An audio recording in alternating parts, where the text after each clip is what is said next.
Some of our clients are employees who've signed non-competes in the past, and they come to us for advice on how to minimize the effect of it on their careers. In Arizona, non-compete agreements can be enforceable, but they have to be narrowly drawn. And they have to be drawn in a way that protects the business's legitimate interests, but isn't too oppressive to the employee. And they have to make sure that they don't stifle competition in a way that's unfair. One rule of thumb is that the term of the non-compete really can't be longer than how long it would take to train the departing employee's replacement. Usually, in order to try to get out of a non-compete, an employee will argue that it's drawn too broadly, that it's broader than it really needs to be to protect the employer's legitimate business interests.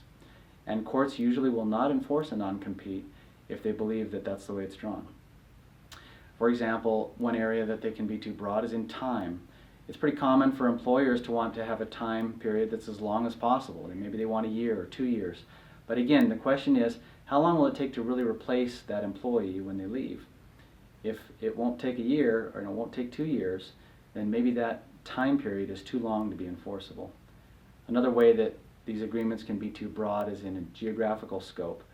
If the employee works in Maricopa County, but the non-compete agreement covers the entire state of Arizona, then it's probably too broad to be enforced. Another thing is the type of actions that are prohibited under the non-compete agreement. The best non-compete agreements refer to the specific work of the employee who signs them. Then they're more likely to be enforceable.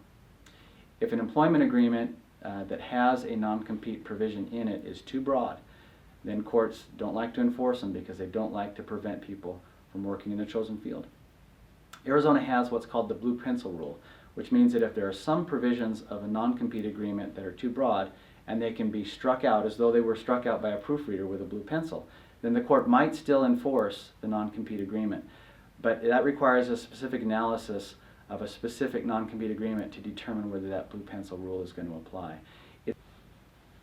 The thing that's important about non-compete agreements is to have a lawyer look at them, somebody who knows Arizona law about non-competes. Hopefully that happens before the agreements are drafted or signed, but if not, then when the time comes to determine whether they're valid or not, make sure you speak with somebody who's familiar with the law and can give you careful advice about it.